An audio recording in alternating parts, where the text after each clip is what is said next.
मित्रों, आज का विषय है चरित्रहीन स्त्री चाहे कितनी भी चालाकी कर ले एक दिन पकड़ी ही जाती है। बहुत पुरानी बात है।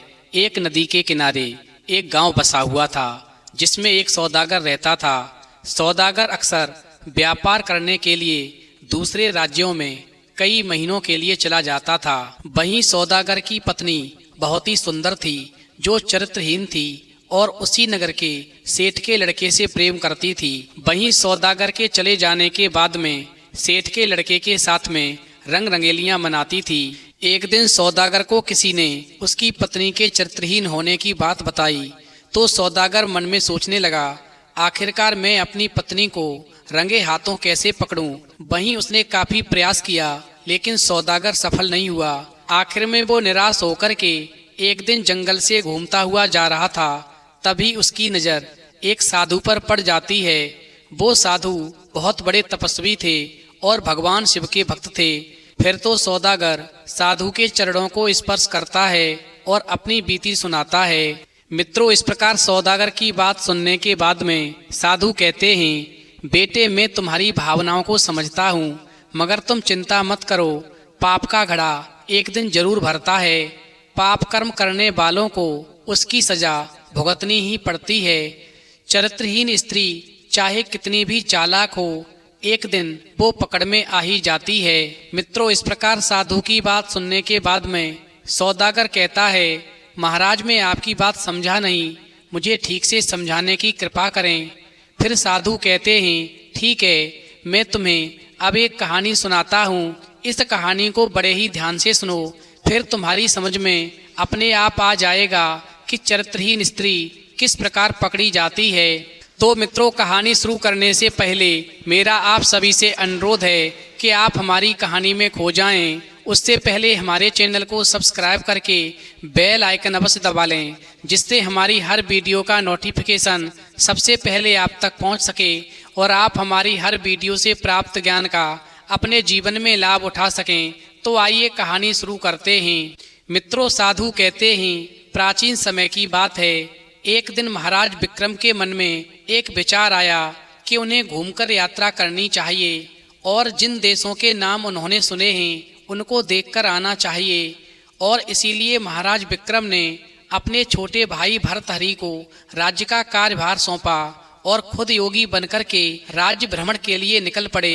इस प्रकार जब राजा विक्रम भ्रमण करने के लिए निकल गए और उनके छोटे भाई भर्तहरि राज्य का संचालन करने लगे, उधर धारा नगरी में एक ब्राह्मण देवता तपस्या करते थे, जिनकी तपस्या से प्रसन्न होकर के भगवान ने उन्हें एक फल दिया और कहा कि जो भी इस फल को खाएगा वो अमर हो जाएगा और उसको अमरत्व की प्राप्ति हो जाएगी। इस प्रकार ब्राह्मण ने भगवान से वो अमर फल ला करके अपनी पत्नी को दिया और सारी बात बता दी। वहीं ब्राह्मणी बोली कि हम इस अमर फल को खाकर क्या करेंगे, अरे हम तो भिक्षा मांग करके अपना जीवन यापन करते हैं और इस फल को खाने के बाद में हमें पूरी जिंदगी भिक्षा मांगकर ही गुजारनी होगी, इसलिए हम अमर होना नहीं चाहते, इससे अच्छा मरना ही उचित है। इसलिए आप एक काम करें, आप इस फल को ले जाकर इस राज्य के राजा महाराज भर्तहरि को दे दें, ताकि महाराज लंबी उम्र तक जीवित रहें और राज्य में सुख समृद्धि बनी रहे। और महाराज इस अमर फल के बदले जो कुछ भी धन दें आप उसे लेकर आना, जिससे हमारा भी जीवन यापन हो जाएगा। मित्रों, इस प्रकार साधु ने आगे कहा, बेटा ब्राह्मण अपनी पत्नी की बात सुनकर के वो अमर फल लेकर महाराज भर्तहरि के पास जाता है और सारा हाल बताता है। उधर महाराज भर्तहरि ने ब्राह्मण से अमर फल ले लिया और ब्राह्मण को बदले में स्वर्ण मुद्राएं देकर प्यार से विदा कर दिया।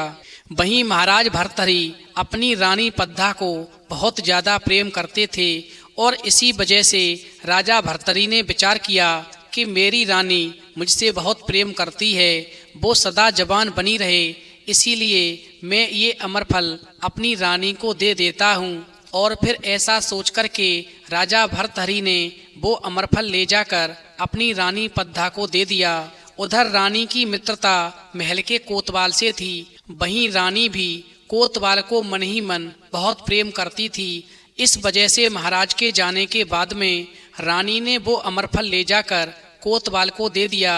वहीं कोतवाल जो था उस नगर की एक वेश्या से प्रेम करता था, इसलिए कोतवाल ने वो अमरफल ले जाकर उस वेश्या को दे दिया। इस प्रकार अमरफल लेने के बाद वेश्या ने सोचा कि वो इस फल को खाकर अमर होकर क्या करेगी। वो इस पापी नरक समान जीवन को और ज्यादा जीना नहीं चाहती, इसलिए उस वेश्या ने सोचा कि वो वह खुद अमरफल को खाए। इससे अच्छा है कि वो इस अमरफल को इस राज्य के राजा भर्तहरि को दे दे, ताकि महाराज लंबी उम्र तक जीवित रह सकें।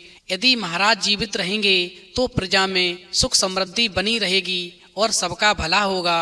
और फिर ऐसा सोच कर के वेश्या अमरफल को लेकर राजा भर्तहरि के पास जाती है और वो फल उनको दे देती है।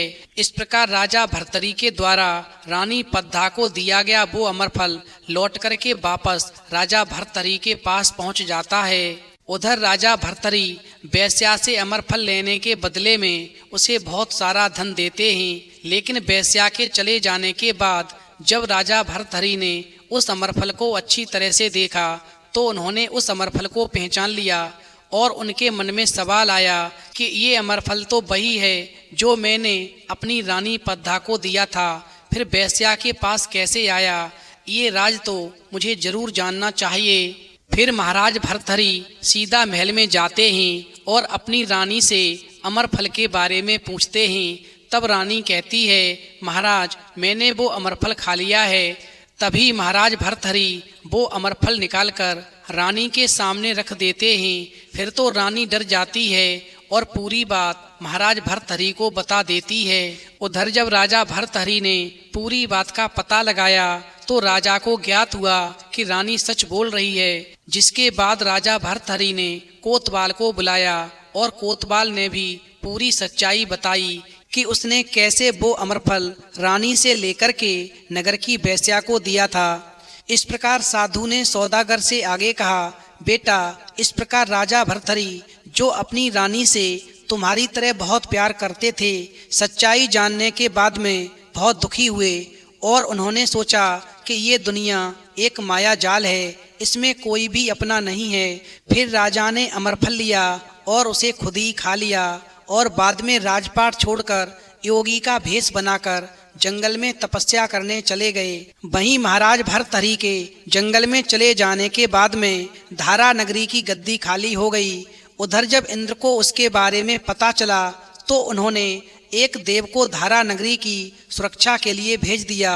वो देव धारा नगरी में ही रहकर राज्य की सुरक्षा करने लगा। उधर जब महाराज विक्रम को राजा भर्तहरि की बात मालूम पड़ी तो वो वापस अपने देश लौट आए। इस प्रकार जब आधी रात के समय जब महाराज विक्रम धारा नगरी में प्रवेश कर रहे थे तो भगवान इंद्र के द्वारा भेजे गए देव ने विक्रम को रोक लिया। उस समय महाराज विक्रम ने कहा, मैं यहाँ का राजा विक्रम हूँ, ये मेरा राज्य है और तुम मुझे रोकने वाले कौन होते हो? इस प्रकार राजा विक्रम की बात को सुनकर के इंद्र के द्वारा भेजे हुए देव ने कहा, मुझे भगवान इंद्र ने इस राज्य की सुरक्षा के लिए भेजा है। यदि तुम सचमुच महाराज विक्रम हो तो पहले मुझसे लड़ो और ये सिद्ध करो कि तुम ही महाराज विक्रम हो। इस प्रकार दोनों में युद्ध होता है और महाराज विक्रम थोड़ी ही देर में उस देव को हरा देते हैं। तब देव कहता है, हे राजन, आपने मुझे हरा दिया, अब मैं आपको जीवन दान देता हूँ। और फिर ऐसा कहकर के देव वहाँ से अंतर्ध्यान हो जाते हैं। अंत में साधु जो थे उस सौदागर से कहते हैं, बेटा स्त्री चाहे तो घर को स्वर्ग बना दे और चाहे तो नरक बना दे, पाप का घड़ा एक दिन निश्चित ही भरता है। जिस प्रकार रानी पद्धा का भरा और एक दिन उसकी सच्चाई राजा भर्तहरि के सामने आ ही गई। इसलिए वक्त का इंतजार करो। यदि तुम्हारी पत्नी चरित्रहीन है तो एक दिन वो निश्चित पकड़ी जाएगी और उसे उसके पाप कर्मों की सजा निश्चित मिलेगी। इस प्रकार साधु की बात को सुनकर के सौदागर अपने व्यापार पर निकल गया और फिर कई महीनों के बाद में वो वापस उन्हीं साधु के पास आया और अपनी चरित्रहीन स्त्री के बारे में बताने लगा और कहने लगा, महाराज आपने ठीक ही कहा था कि वक्त आने पर राज खुल ही जाता है। मेरे व्यापार पर जाने के कुछ समय के बाद में उस नगर के सेठ का लड़का मेरी पत्नी को लेकर के उसी राज्य में घूमने के लिए आ गया जिस राज्य में मैं व्यापार करने के लिए गया था। इस प्रकार एक दिन उस राज्य में घूमते हुए मैंने अपनी पत्नी को सेठ के लड़के के साथ में रंगे हाथों पकड़ लिया और फिर उस चरित्रहीन स्त्री का हमेशा के लिए त्याग कर दिया। उधर सेठ के लड़के ने भी उसे छोड़ दिया और फिर जब उसका कहीं ठिकाना नहीं रहा तो एक दिन उसने सरोवर में कूदकर अपनी जान दे दी। इस प्रकार साधु ने कहा, बेटा पाप कर्म की सजा निश्चित ही भुगतनी पड़ती है, ये तो होना ही था। इसलिए हमेशा स्त्री को अपने पति की सेवा करनी चाहिए और हमेशा चरित्रवान रहना चाहिए। तो मित्रों, यदि आपको आज की कहानी पसंद आई हो तो प्लीज़ आप हमारे चैनल को सब्सक्राइब करें और वीडियो को अधिक से अधिक शेयर करें।